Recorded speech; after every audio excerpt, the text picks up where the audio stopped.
হন্টার of the dark, এই নামটা বাংলায় অনুবাদ করলে ঠিক কি হবে বলে আপনার মনে হয়? অন্ধকারের শয়তান, অন্ধকারের শিকারী, কালোর মধ্যে কেলো না, কোনোটাই মানাচ্ছে না। তাই আমরা আর নাম বদলের চেষ্টা করি, যেমন ছিল তেমনই রেখে আপনাদের পাতে সাজিয়ে দিয়েছি। হন্টার অফ দি ডার্ক এইচ.পি. লাভক্রাফটের লেখা শেষ গল্প। তার নিজের বক্তব্য অনুসারে তার লেখা বেশিরভাগ গল্পই নাকি আগে তার মাথায় স্বপ্ন হয়ে ধরা দিত। এই গল্পের বীজটিও মৃত্যুর আগে বারবার স্বপ্নে দেখতেন তিনি। গল্পটি প্রকাশ হওয়ার পর প্রায় ৮০ বছর কেটে গেছে। আজও মূল গল্পটি যারা পড়েছেন তারা অনেকেই অভিযোগ করেছেন গল্পটা মন দিয়ে পড়লে সত্যি মাথার ভিতরে দুঃস্বপ্নের জন্ম দেয় এই গল্পটা, যাকে ইংরেজিতে বলে নাইটমেয়ার ইনডিউসিং কোয়ালিটি। আমরা অবশ্য আপনার ঘুমের ব্যাঘাত ঘটাতে চাই না। গল্প শুনুন, ভয় পান, ভুলে যান। গল্পের শেষে কি হলো, কেন হলো, এই সব নিয়ে বেশি না ভাবলেই কোনো সমস্যা হওয়ার কথা না। শুনতে থাকুন এইচ.পি. লাভক্রাফটের গল্প হন্টার অফ দি ডার্ক।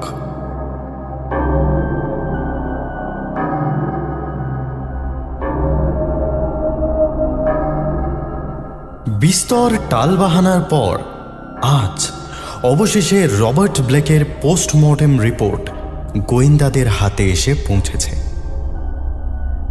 সেই রিপোর্টের খানিকটা অংশ বেরিয়েছে সকালের খবরের কাগজে। সেদিন রাতে জানলা দিয়ে বাজ পড়ে বা তড়িৎ প্রবাহ জাতীয় কিছু একটা ঘরে ঢুকে এসে জানলার পাশে বসা ব্লেককে আঘাত করে এবং তাতেই মৃত্যু হয় ব্লেকের। জানলার চিড় খাওয়া কাঁচ এবং ব্লেকের মৃতদেহে বিদ্যুৎপৃষ্ট হওয়ার প্রত্যক্ষ নিদর্শন দেখেই এ ধারণা করেছেন গোয়েন্দারা।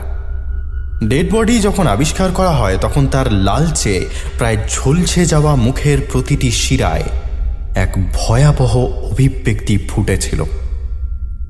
সামনের টেবিলের উপরে রাখা কাগজে মৃত্যুর ঠিক আগের মুহূর্তে কিছু লিখে চলেছিলেন তিনি।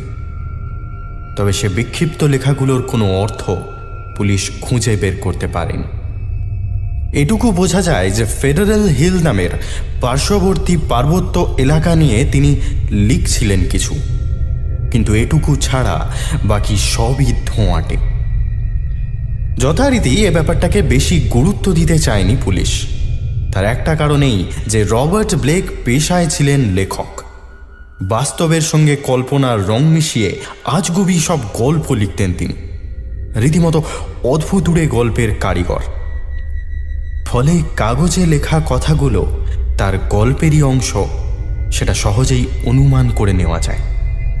তবে যারা এই তদন্তের সঙ্গে যুক্ত ছিলেন তাদের কয়েকজন অদ্ভুত এক সন্দেহ প্রকাশ করেছিলেন। এদের মতে কোনো সাধারণ বজ্রপাতে রবার্ট ব্লেক মারা যাননি। তার সামনে রাখা কাগজে যা লেখা আছে সেগুলো কোনো গল্পের অংশ নয়।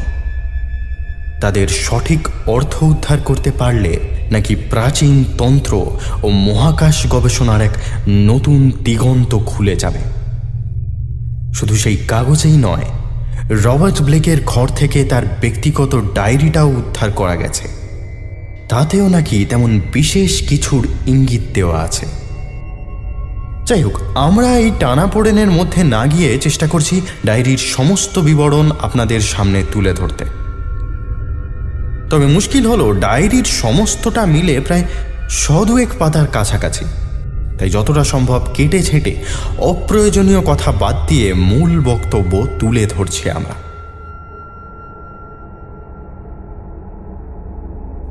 ১৯৩৫-এর মাঝামাঝি রবার্ট ব্লেক প্রোভাইডেন্স শহরের একধারে ছোট এক লাইব্রেরির দোতলায় একটা ঘর ভাড়া নিয়ে থাকতে শুরু করেন।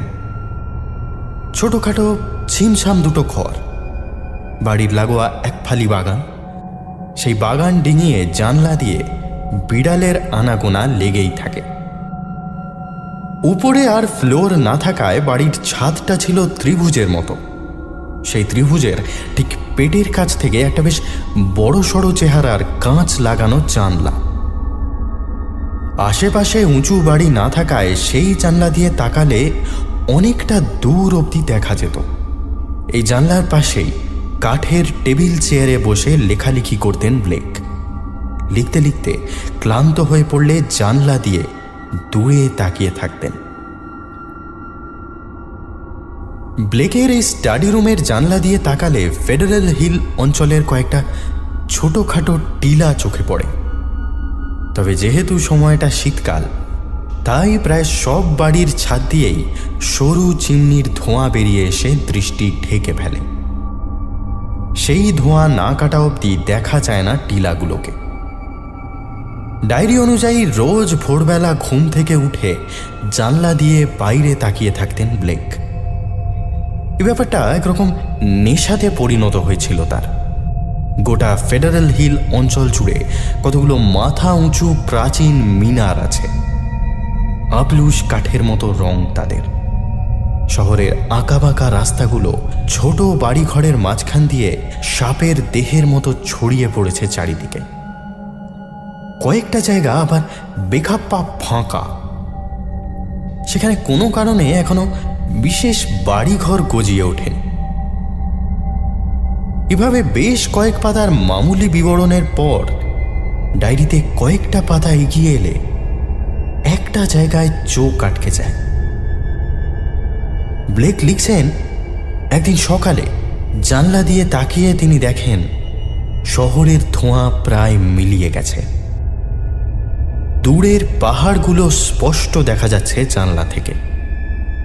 তবে ভোরের প্রকৃতির শোভা ছাপিয়ে অন্য একটা জিনিস চোখে পড়ে ব্লেকের।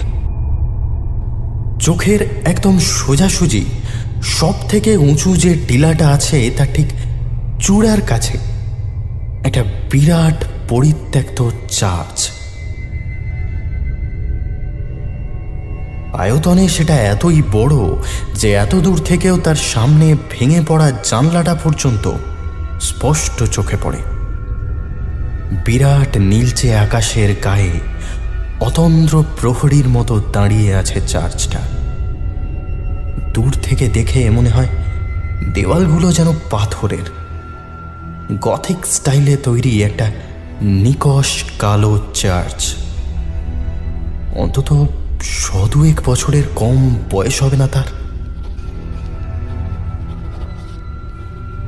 সেদিক থেকে মনটা ঘুরিয়ে ব্লেক লেখালেখিতে মনোনিবেশ করার চেষ্টা করেন, কিন্তু কলম নড়তে চায় না তার। বারবার মন চলে যেতে থাকে ওই চার্চটার দিকে। কালো পাথরের ইমারতের ভিতর থেকে কি অমোঘ আকর্ষণে যেন টেনে নিয়ে যেতে চাইছে তাকে।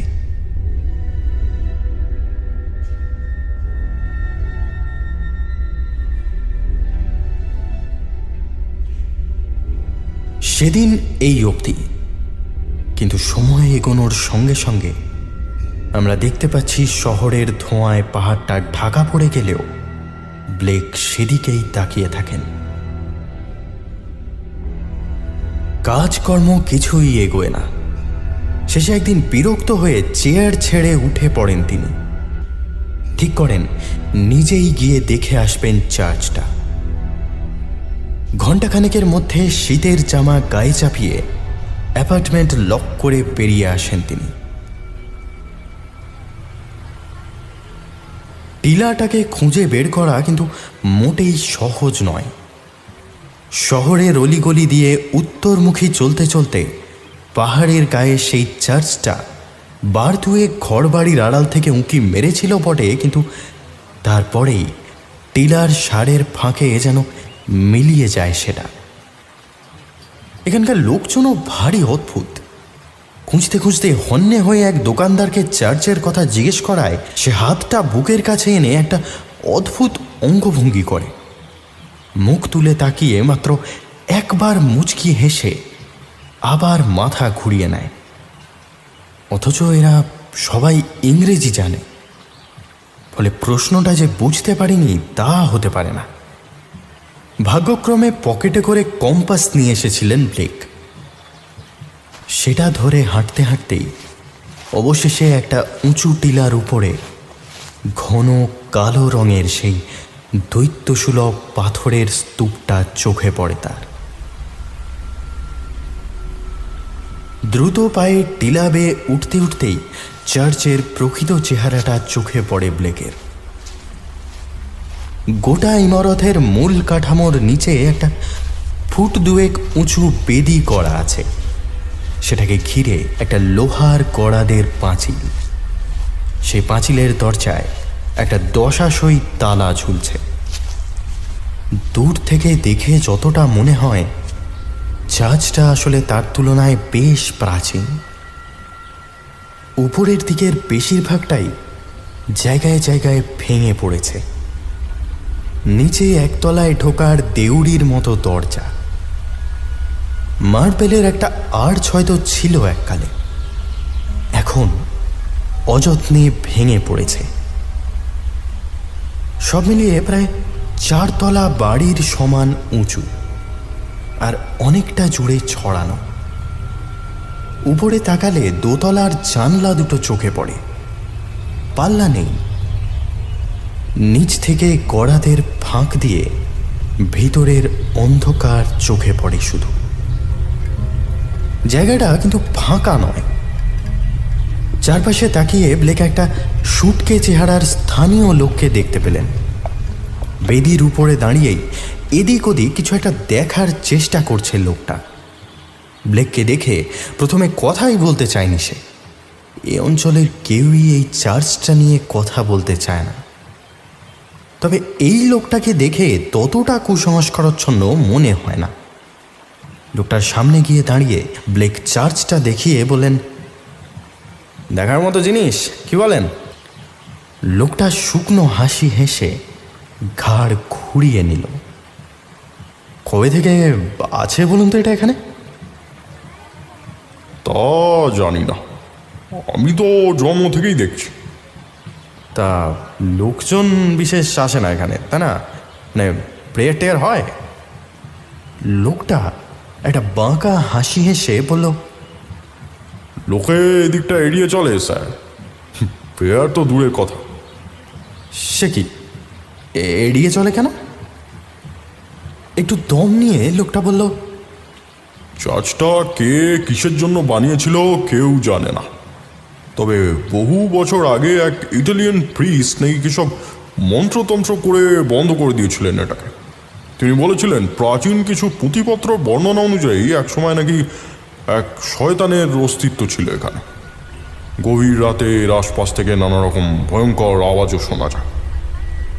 তো বিগত কয়েক বছরে ফেডারেল হিলের কিছু বাসিন্দা উধাও হয়ে যাওয়ায় পুলিশ খোঁজাখুঁজি শুরু করে। তদন্ত করে তারা এটুকু বুঝতে পারে যে যারা উধাও হয়েছে তাদের সবাই কোনো না কোনো কারণে এই চার্চের আশেপাশে এসেছিল। তারপর থেকেই আর কোনো চিহ্ন নেই। বাহ, এ তো ভারী গোলমেলে ব্যাপার। তারপর আর কেউ খুব একটা আসতে চায় না। ব্লেক একবার জিজ্ঞেস করতে যাচ্ছিলেন যে কেউ যদি নাই আসতে চায় তাহলে আপনি নিজে কি করছেন এখানে, কিন্তু সেটা জিজ্ঞেস করার আগেই তাড়াহুড়ো করে সরে পড়ল লোকটা। অগত্যা সেদিক থেকে সরে চার্চের দিকে চলে এলেন ব্লেক।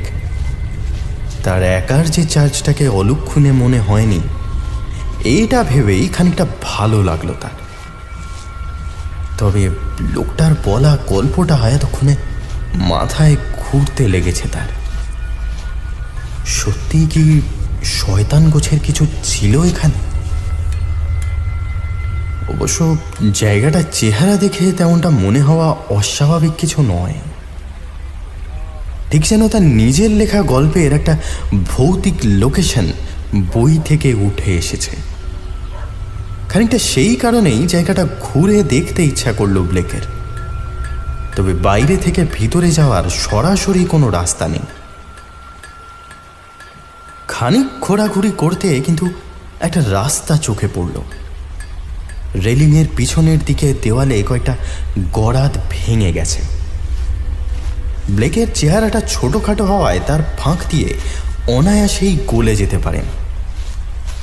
সেখান দিয়ে ভিতরে ঢুকে এসে একবার পিছনে ফিরে তাকালেন ব্লেক। ফেডারেল হিল শহর থেকে এই জায়গাটা স্পষ্ট দেখতে পাওয়া যায়। ব্লেক অবাক হয়ে দেখলেন তাকে চার্চের ভিতরে ঢুকতে দেখে কয়েকটা লোক একটু আগের সেই দোকানদারটার মতো অঙ্গভঙ্গি করে ঘরের দিকে পা বাড়াচ্ছে। একটা ছোট দোতলা বাড়ির ছাদে দুটো বাচ্চা খেলছিল। তাদের মা কোথা থেকে এসে তাদের ঘরের ভিতরে ঢুকিয়ে নিচ্ছে। সেদিকে আর পাত্তা না দিয়ে বেদি পেরিয়ে চার্চের একতলার জানলা দিয়ে ভিতরে ঢুকে এলেন ব্লেক। মাটির উপর তার পা পড়ায় অনেক দিনের জমানো ধুলোর একটা পরত বাতাসে ছড়িয়ে পড়ল। কাস্তে কাস্তে মুখের সামনে থেকে ধুলো সরিয়ে চারদিকটা একবার দেখার চেষ্টা করলেন তিনি। একটা ছোট ফুট দশকের ঘরের ভিতরে এসে পড়েছেন। ভাঙা সিমেন্টের চাঙড়, কিছু পিপে, এমনকি খসে পড়া কড়িকাঠ অব্দি ঘরের চারিদিকে এলোমেলো ছড়িয়ে আছে। সমস্তটাই ঢেকে আছে মাকড়সার জালে, ঠিক যেন ঘরময় মশারি টাঙিয়ে রেখেছে কেউ। বাইরে সূর্যের আলো ঘরের ভিতর ঢুকে খানিকটা অন্ধকার ফিকে করে মিলিয়ে গেছে। কিছুটা এগিয়ে বাঁকানো একটা সিঁড়ি চোখে পড়ল ব্লেকের। বুদ্ধি করে একটা ব্যারেলকে গড়িয়ে জানলার নিচে রেখে দিলেন তিনি। জানলাটা মাটি থেকে বেশ উঁচুতে, বাইরে বেরোতে গেলে খানিকটা অসুবিধা হবে। সেটা জায়গা মতো রেখে আবার ঘরটা পেরিয়ে সিঁড়ি দিয়ে উপরে উঠতে লাগলেন তিনি। সিঁড়িটা যত উপরে উঠেছে ততই যেন বেড়ে উঠেছে অন্ধকারটা। কোনো রকমে সিঁড়ির ঠান্ডা হাতল ধরে উপরে উঠে এলেন তিনি। উপরে উঠে প্যাসেজটা দুভাগে ভাগ হয়ে গেছে। তার একটা দিক একেবারে ভেঙে পড়েছে, অন্যদিকে খানিকটা এগোলে একটা বড় সড়ো কাঠের দরজা। এটায় কোনো তালা নেই, শুধু বাইরে থেকে হুড়কো লাগানো আছে। এগিয়ে গিয়ে হুড়কোটা খুলে ফেললেন ব্লেক। আওয়াজ শুনে বোঝা যায় দীর্ঘকাল খোলা হয়নি সেটা। দরজা খুলতে ওপাশে একটা লম্বা করিডোর চোখে পড়ল। চার্চেরই কোনো একটা জানলা দিয়ে একটা হালকা আলো এসে পড়েছে সেই করিডোরে। সেটা ধরে হাঁটতে লাগলেন ব্লেক।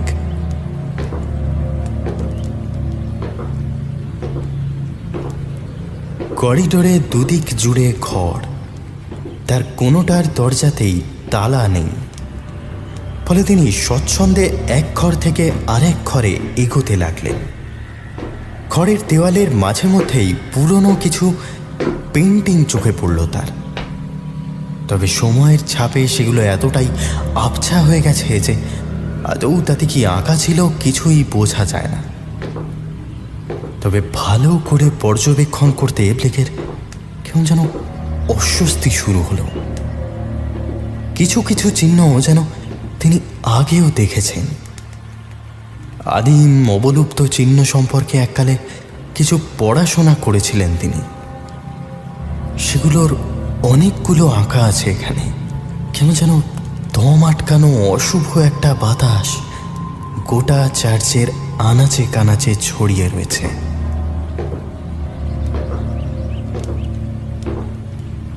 অবাক চোখে তিনি দেখলেন একটা মাকড়সার জাল যেন প্রাচীন ইজিপশীয় চিহ্ন ক্রুক্স আনসাতার আকার নিয়েছে। একটা ঘরের ভিতরে ছোট কাঠের টেবিল চোখে পড়ল তার। এগিয়ে গিয়ে তার ড্রয়ার খুলতে কতগুলো বই চোখে পড়ল। সেগুলোর পাতা উল্টাতেই থ হয়ে গেলেন তিনি। প্রাচীন নিষিদ্ধ শাস্ত্রের বই নেক্রোনমিকন থেকে শুরু করে অজ্ঞাত ভাষায় লেখা ভয়াবহ কিছু নির্দেশিকা। এইসব নারকীয় বইয়ের কথা কেবলমাত্র গল্পে উপন্যাসে শোনা যায়। এসব বই এখানে এলো কি করে?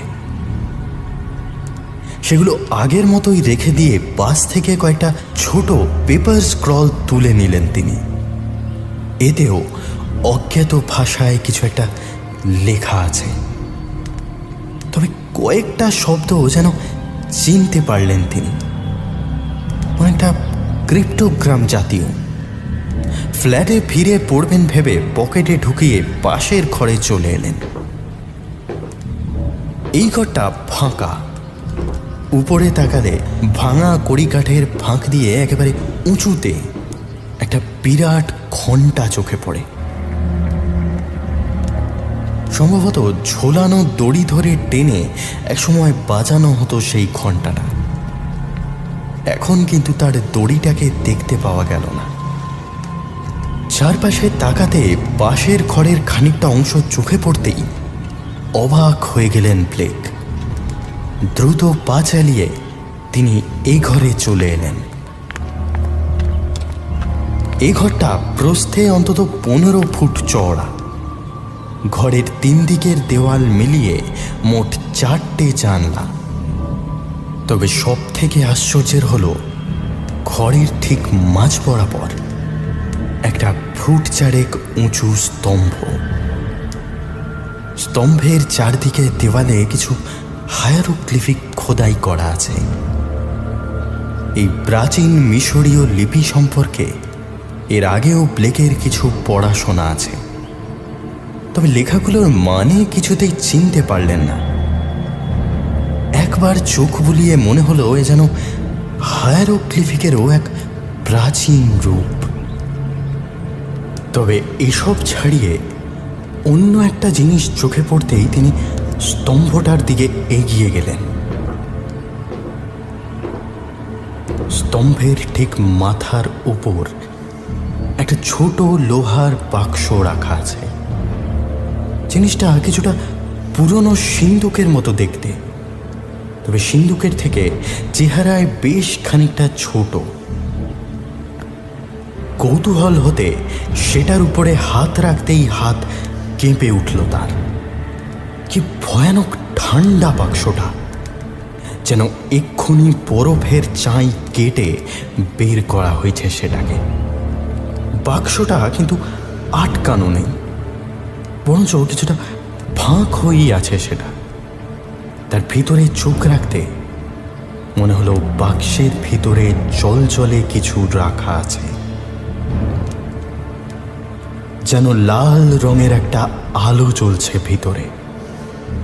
ধীরে ধীরে বাক্সের ডালাতে চাপ দিতে মচমচ করে একটা শব্দ করে ডালা খুলে গেল।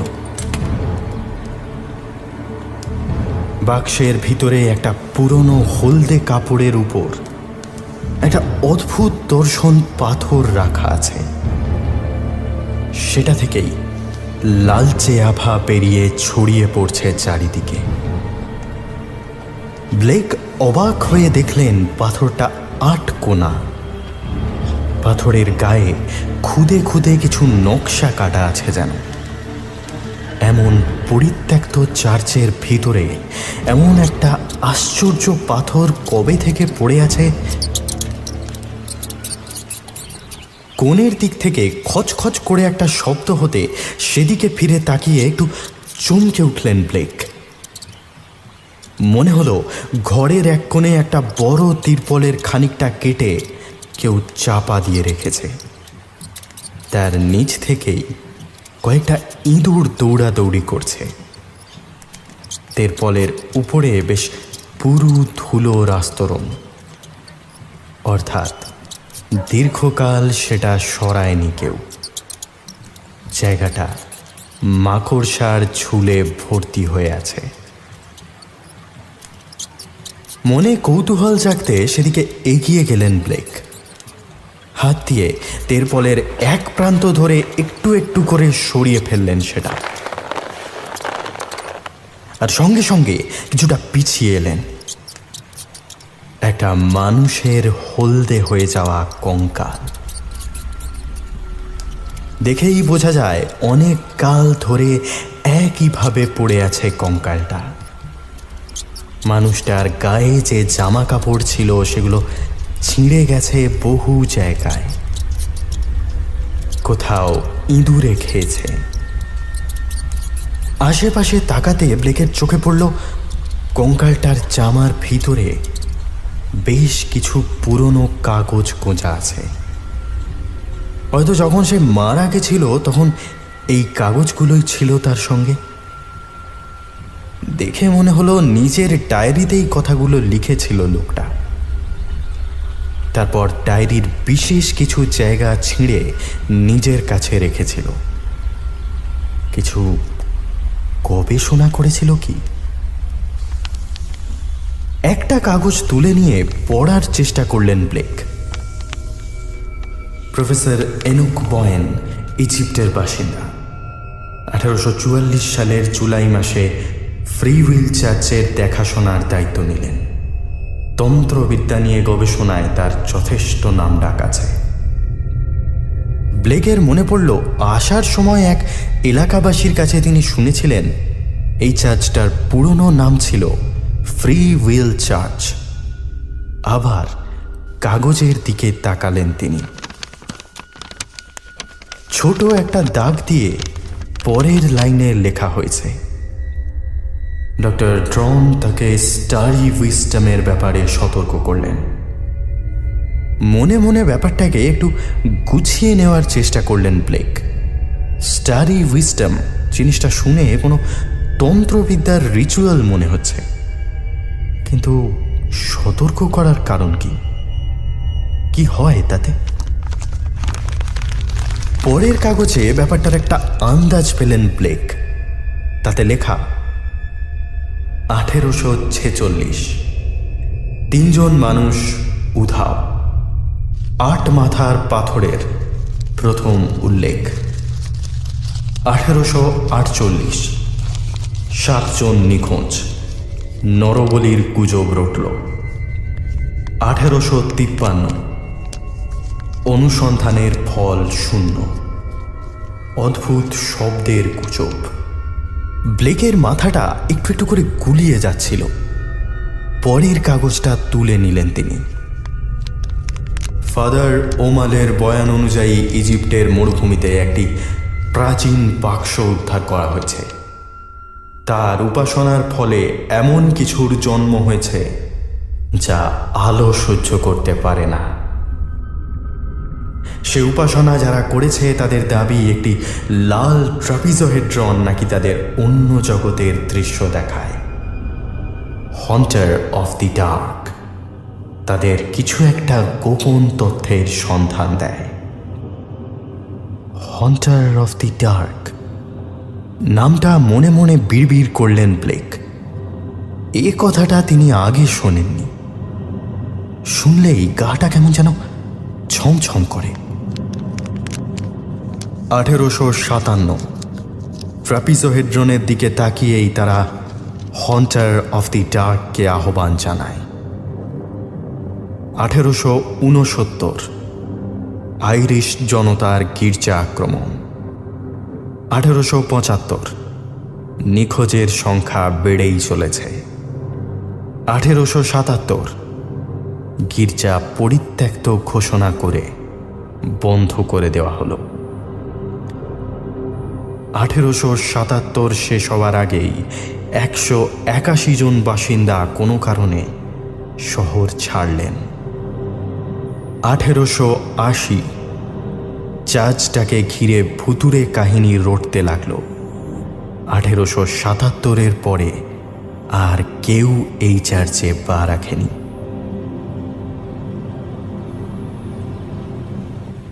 এছাড়া আর কিছু কোথাও লেখা নেই।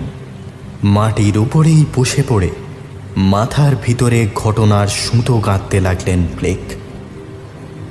এ লোকটা অন্তত বছর 40 আগে কোনোভাবে এসেছিল এই চার্চে, তারপর এখানেই দেহ রেখেছে।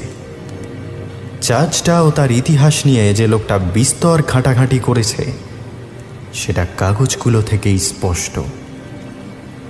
তার গবেষণা থেকে এটুকু বোঝা যায় আজ থেকে কয়েকশো বছর আগে নিষিদ্ধ কিছুর উপাসনা করার জন্য বন্ধ হয়ে যায় এই চার্চ। কয়েকটা শব্দ অবশ্য একেবারেই অচেনা। হন্টার অফ দি ডার্ক বলতে কিসের কথা বলা হয়েছে? কোনো মানুষ নাকি অন্য কিছু? মাটিতে পড়ে থাকা কঙ্কালটার অবস্থান দেখে ব্লেকের মনে হলো কোনোভাবে হার্ট ফেল করে মারা গেছিলেন ভদ্রলোক। তার কয়েকটা হাড় শরীর থেকে আলাদা হয়ে খুলে পড়ে আছে। কঙ্কালের ঠিক মাঝ বরাবর একটা পোড়া দাগ। লোকটার কথা ভাবতে ভাবতে হঠাৎই ব্লেকের মনে হলো তার চোখের সামনের জগৎটা পাল্টে গেছে। এর মধ্যে কোনো ফাঁকে যেন তিনি এসে দাঁড়িয়েছেন বাক্সের ভিতরের সেই লাল চকচকে আটকোনা পাথরটার সামনে। আর সেই পাথরের উপরে চোখ রেখে অনেক দূর অবধি দেখতে পাচ্ছেন তিনি। তার সামনে এখন দিগন্ত বিস্তৃত বালির সমুদ্র, মরুভূমি। আর সেই অন্তহীন মরুভূমির বুকে স্থির হয়ে জেগে আছে আকাশ ছোঁয়া কয়েকটা স্তম্ভ। পরক্ষণেই তার মনে হলো এসে দাঁড়িয়েছেন সমুদ্রের তলায় কোনো প্রাচীন নগরীর ধ্বংসাবশেষের মাঝে। মনে হলো এক বিরাট প্রাকৃতিক চক্রের একদম মাঝখানে এসে দাঁড়িয়েছেন তিনি। গোটা মহাবিশ্বটাই কি এক জীবিত ছন্দে আন্দোলিত হচ্ছে। কিসের আগমনের আশঙ্কায় এসে যেন কেঁপে উঠছে বারবার। একটা তীব্র ভয়ের স্রোত ব্লেকের শরীরকে কাঁপিয়ে দিল। তার মনে হলো ঠিক পিছনেই এসে দাঁড়িয়েছে একখণ্ড জমাট অন্ধকার। এক অদৃশ্য জালে তাকে যেন আষ্টে পিষ্টে বেঁধে ফেলছে সে। কানে এলো মহাবিশ্বের অতল থেকে ভেসে আসা এক ভয়াবহ অমানসিক শব্দ। ক্রমে মোহাচ্ছন্ন হয়ে পড়ছেন তিনি। এ মোহ থেকে আর পরিত্রাণ নেই। এক ঝটকায় পিছিয়ে এলেন ব্লেক। হাতের ধাক্কায় বাক্সের উপরের ঢাকাটা বন্ধ করে দিলেন। এতক্ষণে বাইরের আলো কমে এসেছে। একটু একটু করে বিকেল পেরিয়ে সন্ধে নামতে শুরু করেছে। প্রায় দৌড়ে ঘরের বাইরে বেরিয়ে এলেন ব্লেক। ঘরের লাগোয়া দরজায় একটা শব্দ শোনা যাচ্ছে। ব্লেক মনে মনে ভেবে নিলেন এও হয়তো ইঁদুরেরই শব্দ। প্রায় লাফিয়ে সিঁড়ি পেরিয়ে একতলায় নেমে এলেন তিনি।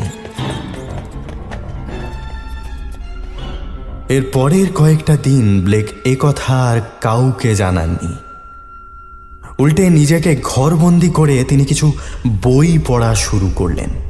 শুধু বই না, নানান রকম পুরনো খবরের কাগজ আর সাংকেতিক চিহ্ন নিয়ে গবেষণায় মেতে থাকলেন দিনরাত। তবে এত কিছু সত্ত্বেও সেই পেপার স্ক্রোলগুলোতে লেখা ক্রিপ্টোগ্রামের মানে উদ্ধার করতে পারলেন না। পৃথিবীর কোনো প্রচলিত অক্ষরের সঙ্গেই সেই শব্দগুলোর মিল নেই। এই গবেষণার ফাঁকে থেকে থেকে তার ইচ্ছা করে সেই পুরনো চার্চটার দিকে তাকিয়ে থাকতে। দূর দিগন্তে সূর্য ঢলে পড়লে বিকেলের শেষ আলো সেই মিশমিশে কালো ছাদের উপরে এসে পড়ে।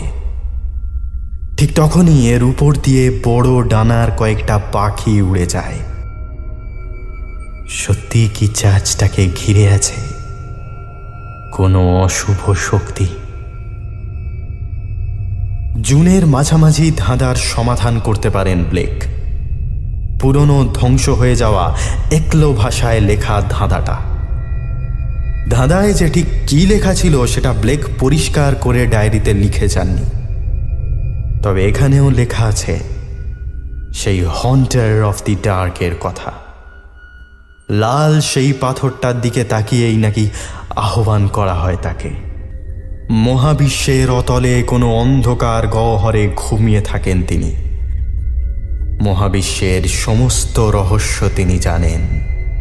একবার পাথরের মাধ্যমে কেউ তাকে জাগিয়ে তুললে সেই বিপুল জ্ঞানের বদলে তিনি ভয়াবহ বলি দাবি করেন। ডায়েরিতে মাঝে মাঝেই সেই লাল পাথরের কথা বলেছেন তিনি। পাথরটা অনেকটা মহাশূন্য সময়ের মাঝে দরজার মতো কাজ করে। পৃথিবীর জন্মলগ্নে যখন আদি দেবতারা পৃথিবীর বুকে রাজত্ব করত, সেই সময়ে তাদের সঙ্গেই পৃথিবীতে এসেছিল পাথরটা। তারপর যার হাতে পড়েছে সেখানেই অত্যাচার, মৃত্যু আর অন্ধকারের ইতিহাস লিখে এসেছে।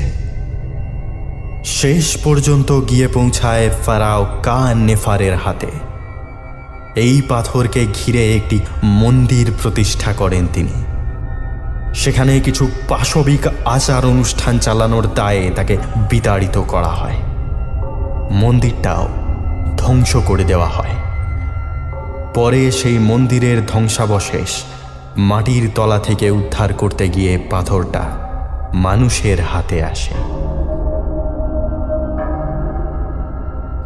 এরপর জুলাই মাসের শুরুতে ব্লেকের ডায়েরিতে এক নতুন ঘটনার কথা জানা যায়।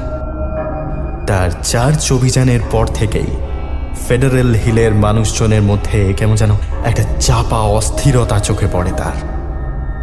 থেকে থেকে গির্জা থেকে ভেসে আসে ঘণ্টার আওয়াজ, অথচ ঘণ্টার সাথে কোনো দড়ি বাঁধা ছিল না। এলাকার প্রায় সমস্ত বাসিন্দার স্বপ্নেই নাকি বিশেষ কিছু স্বপ্ন ঘুরে ফিরে আসছে। রাত নামলেই তাদের মনে হয় কেউ নজর রাখছে তাদের উপর। ব্লেক প্রথমে ব্যাপারটাকে সেরকম গুরুত্ব দেননি। কুসংস্কার ছড়াতে সব জায়গায় বেশি সময় লাগে না। এই সময় ব্লেকের ডায়েরিতে একটা স্ববিরোধী কথা ফুটে উঠেছে বারবার। একবার তিনি আফসোস করেছেন যে সেদিন ফিরে আসার সময় ওই অলুক্ষুণে পাথরটাকে ভেঙে কিংবা মাটির তলায় পুঁতে আসলেই ভালো হতো। পরক্ষণেই সেই আশ্চর্য পাথরের গায়ে আর একবার চোখ রাখতে ইচ্ছা করেছে তার।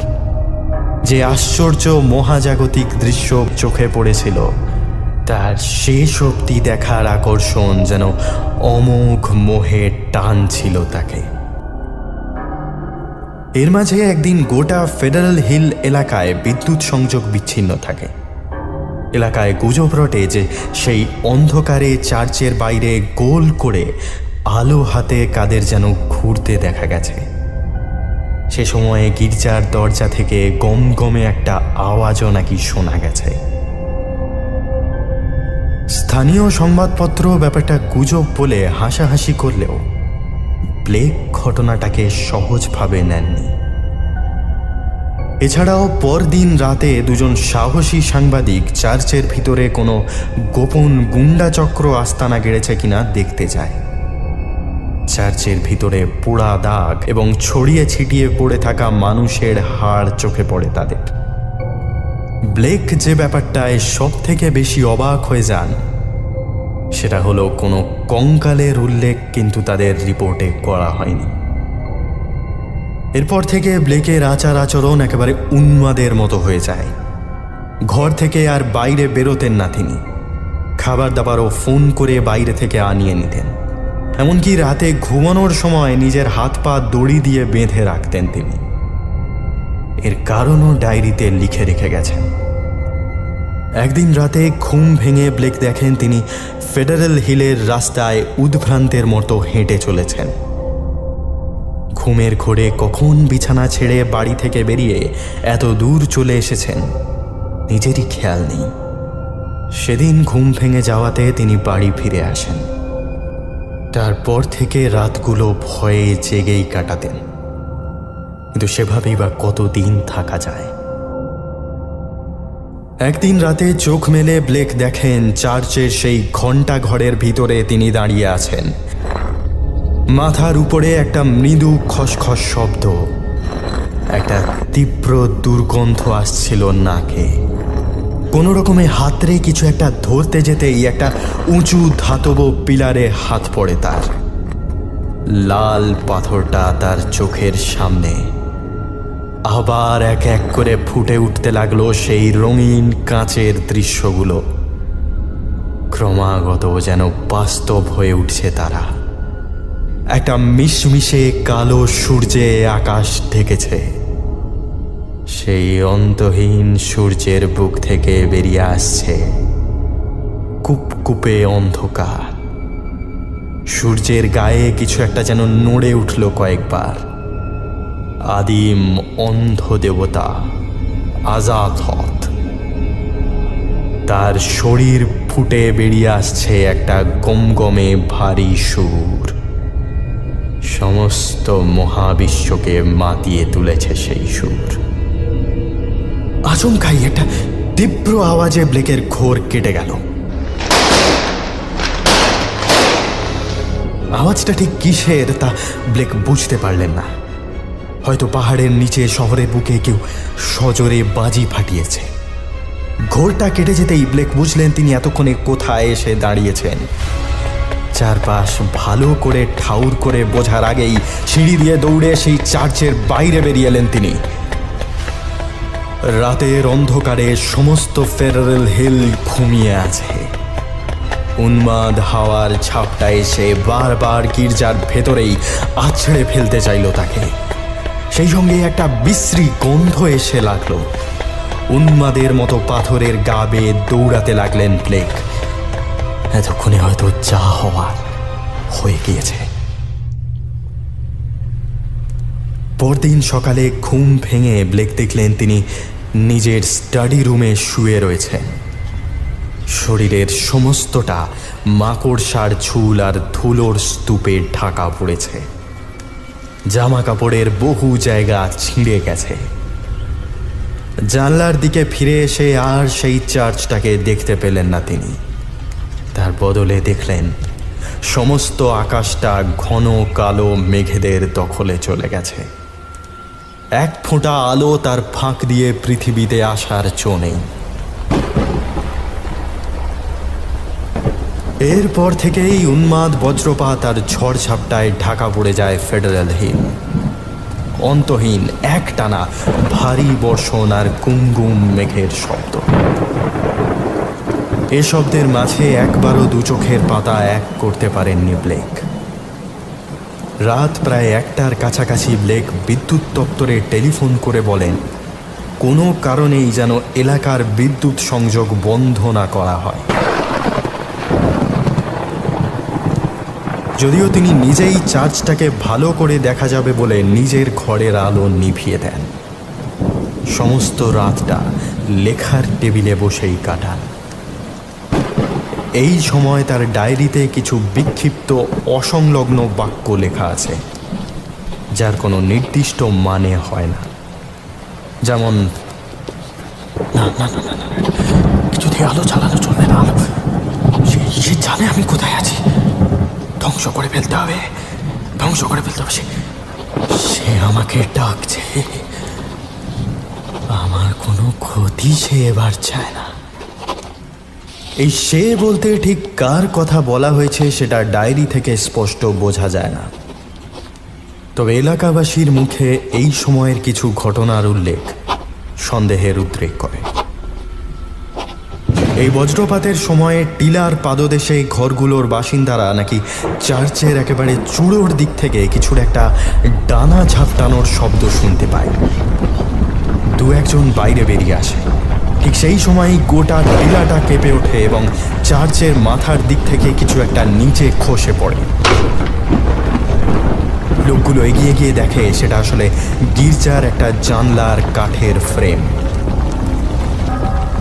সেই মুহূর্তে উপরে তাকিয়ে তারা দেখতে পায় একটা বিরাট অন্ধকারের দলা সেই জানলার কাছ থেকে উড়ে যায় পূবের দিক লক্ষ্য করে।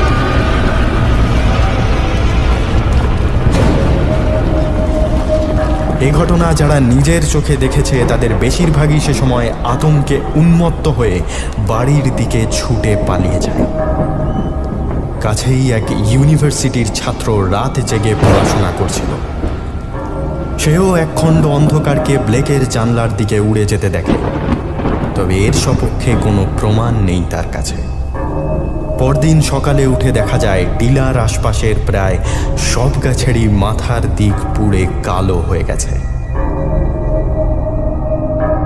ওই ইউনিভার্সিটির এক ছাত্র সকালে ব্লেকের জানলার দিকে তাকিয়ে দূর থেকে তার ফ্যাকাশে সাদা ভুতুড়ে মুখ দেখে একটু অবাক হয়। বিকেলের দিকেও তাকে একইভাবে নিষ্প্রাণ মুখে জানলার পাশে বসে থাকতে দেখে কিছু একটা সন্দেহ করে সে কলেজ কর্তৃপক্ষকে জানায় ব্যাপারটা। এলাকার লোকজন জড়ো হয়ে ব্লেকের দরজায় বেল বাজায় এবং শেষে পুলিশের লোক এসে দরজা ভেঙে ফেলে। দরজা খুলতে দেখা যায় চেয়ারের উপরে সোজা হয়ে বসে আছেন ব্লেক। তার চোখ দুটো গনগনে আগুনের মতো লাল, ঘাড়ের কাছ থেকে গলা ভেঙে মাথাটা সামনে নুয়ে পড়েছে। বডি উদ্ধারের কিছু পরেই ময়না তদন্তের রিপোর্ট আসে, তাতে করোনার ঘোষণা করেন বজ্রপাতের ফলে শরীরে কোনোভাবে বিদ্যুৎ প্রবাহ হয়ে ব্লেকের মৃত্যু হয়েছে। কিন্তু বাজ পড়েই যদি ব্লেক মারা যান, তাহলে তার সামনের জানলা অক্ষত থাকবে কেন তার ব্যাখ্যা তিনি দিতে পারেন। ডেড বডির ডান হাতে একটি শীষ ভাঙা পেন্সিল পাওয়া যায়। বোঝা যায় কাগজে কিছু লিখতে লিখতেই শেষ মুহূর্তে ভেঙে যায় শীষটা। মারা যাওয়ার পর তার সামনের কাগজে যে উদ্ভট শব্দ এবং বাক্যগুলো তিনি লিখে গেছিলেন, সেগুলোকে তার অসংলগ্ন মনের কল্পনা বলে ধরে নেওয়া হয়। সেই বিক্ষিপ্ত লেখার থেকে যেটুকু উদ্ধার করা গেছে তা আমরা নিচে দিলাম। আলো আলো এখনো বন্ধ। প্রায় মিনিট 5 হতে চলল।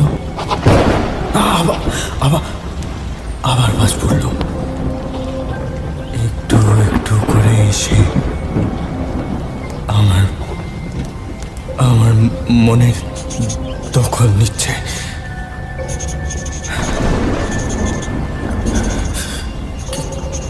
কিছু যেন মনে পড়ছে আমার। আগে এইসব কিছু দেখিনি। কে আমি? অন্ধকারকে মনে হচ্ছে আলো, আলোকে মনে হচ্ছে অন্ধকার। না না, সত্যি হতে পারে না, কিছুতেই সত্যি হতে পারে না। মহাবিশ্বের অন্তিম গ্রহ জগৎকে দেখতে পাচ্ছি এখন। কি বিভৎস সে চেহারা। এবার আরো দূরে, মহাবিশ্বের সীমানা পেরিয়ে অন্তহীন অন্ধকার জগৎ।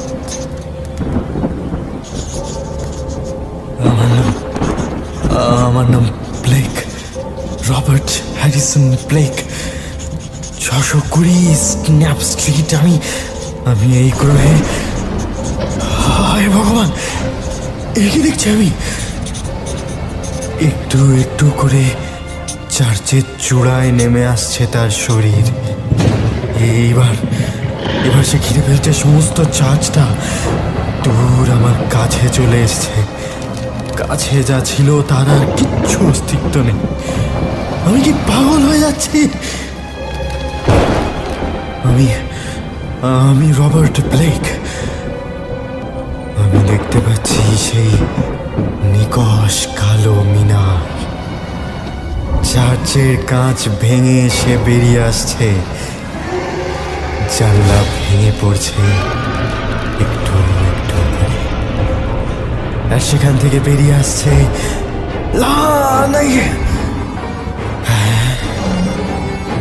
এইবার স্পষ্ট দেখতে পাচ্ছি তাকে। আমার দিকে এগিয়ে আসছে নরকের বাতাসের মতো, কালো ডানা নিয়ে।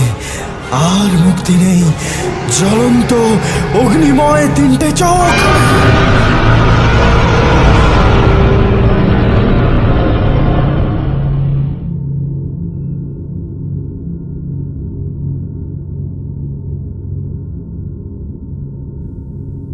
দেখুন, রবার্ট ব্লেক মারা গেছে বলে আমার কোনো দুঃখ নেই।